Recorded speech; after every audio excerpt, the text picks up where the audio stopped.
Oline and wicked regards once again to all who care and dare to listen. This is JLL with another preview of Planetary Tantra. And as usual, you can find the entire talk on that page of Nematta, and I provide the link below. Just to update you with how I'm progressing in my overhaul of Nematta, with specific goals to make Planetary Tantra more accessible, you will find that on the landing page, linked here, there is a rectangle, and inside that rectangle, which is titled War of Games, are the talks I previewed here on YouTube.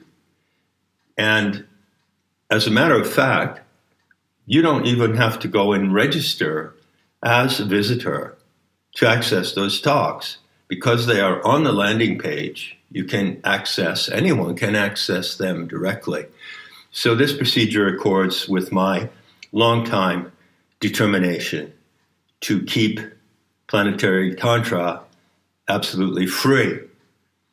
I am not here to create a cult of Planetary Tantra like the cult of Scientology. And even though I admit that Nematta is an educational cult, I say that upfront in order to be completely transparent. I mean it in the benevolent sense of the word. So any specific study or practice, from bingo to flying drones, to flying gliders, to rock climbing, to anything you can name that appeals to a specific group of people and that requires that you follow certain principles and rules, is a cult. So Nematta is an educational cult, but the material on Planetary Tantra is unique and distinct from all the other content on Nematta. So as I say, anyone who stumbles upon the page can listen to these talks.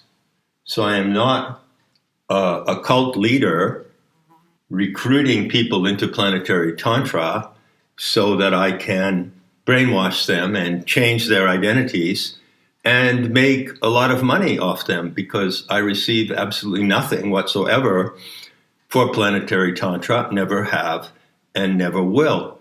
Just wanted to be clear on that. I do accept donations for my other work, which reflects my studies and investigations and experiments through the entire course of my life. So the other courses on Nematta reflect what I have learned, and in that case, yes, those who choose to donate and have access to all the units on the school are welcome to do so. The other point I want to make is that you might be wondering, you're certainly asking by now, well, John, stop beating around the bush.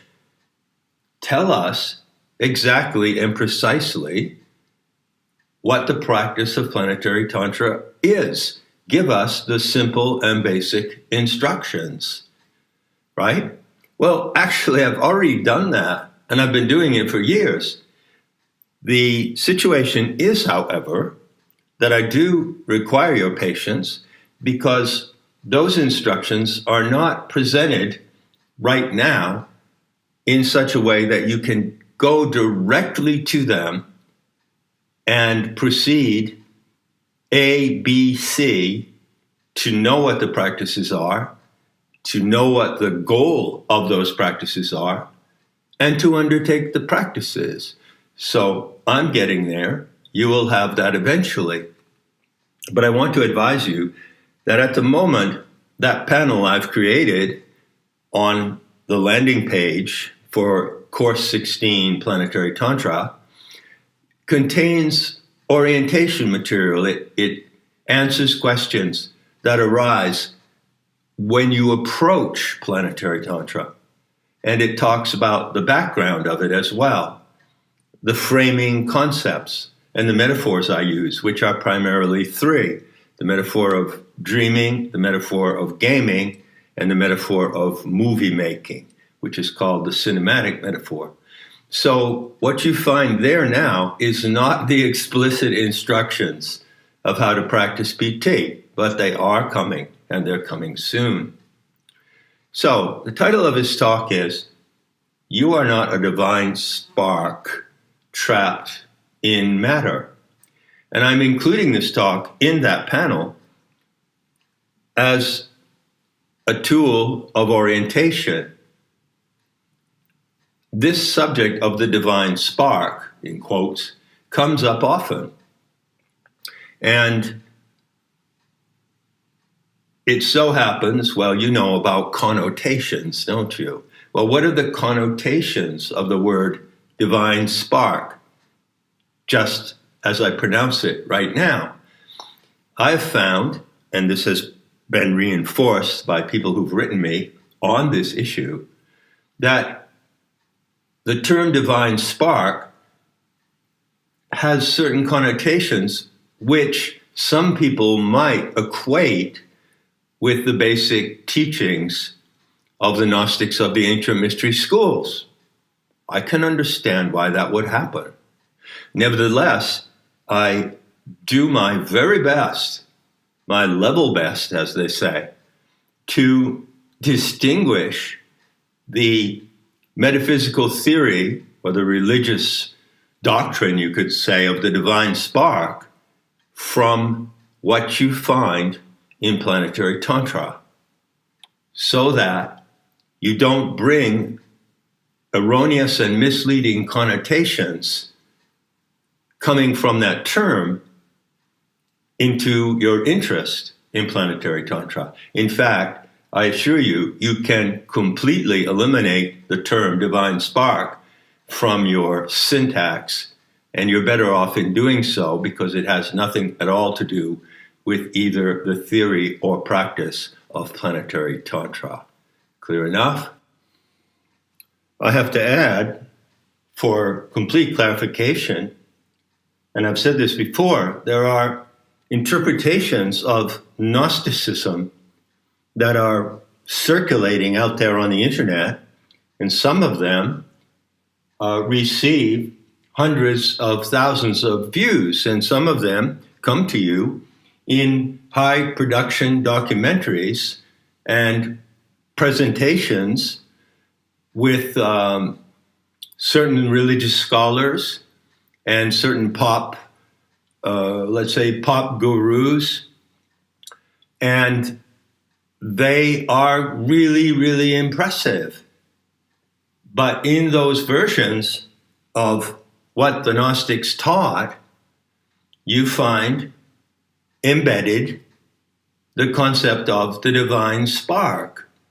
And you find that those who are propagating that version of Gnosis, actually they're talking about Gnosticism, they're not talking about the living Gnosis today because they don't know what it is and they don't practice it.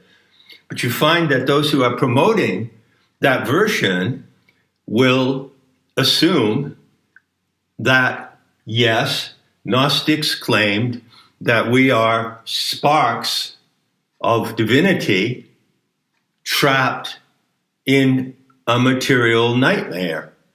You will hear this said over and over again. And I've refuted this extensively. But in this talk, I'm going to take a slightly different direction with that refutation. And I'm going to go back to the origins. Where did this concept come from? This concept of the divine spark trapped in matter, assuming that matter is evil, assuming that matter, the material substance of the world, is the product of a satanic demiurge, and assuming that even the material processes of nature are not directed by divine and benevolent forces, but they are directed by this same satanic adversary. You see, that's the scenario that goes along with the commonly held interpretation of divine spark. So let me take you back to the origins of that concept. In order to do so, I make two references. There is the ancient Asian origin, and then there is the more recent origin that comes out of a specific tribal tradition of religious doctrine. So, what is the most ancient Asian origin of this notion? Well, it goes back to the Vedas and the Hindu yogis of the past.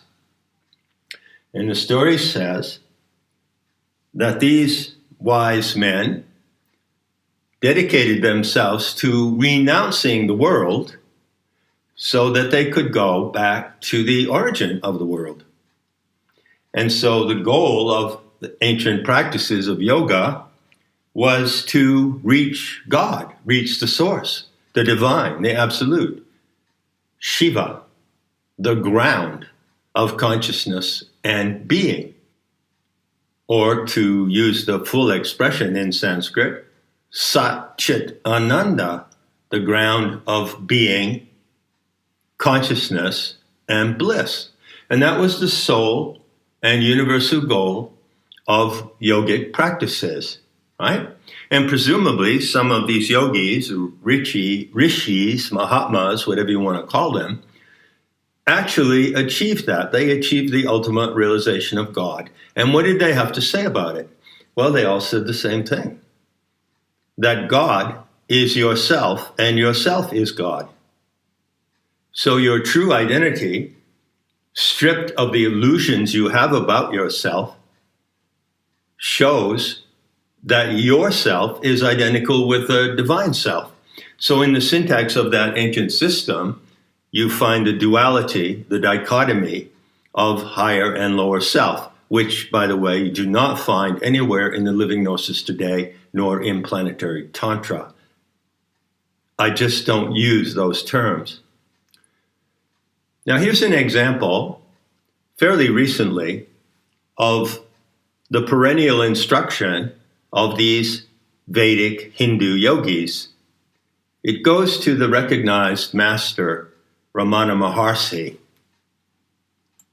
He lived between 1879 and 1950, and he is indisputably one of the most revered gurus from India. He's from Tamil Nadu, which is southern India, an area I know or used to know quite well. And of course, if he died in 1950, well, he died a decade before the wave of gurus, yogis, and mahatmas hit the Western shores. So, of course, in the 60s, you find the Beatles associated with Maharishi Mahesh, and you find various other yogic celebrities, such as Sri Chinmoy, Parahamsa Yogananda, who's a little earlier, one of the first, and Muktananda and others. And they were big celebrities in the 60s and 70s.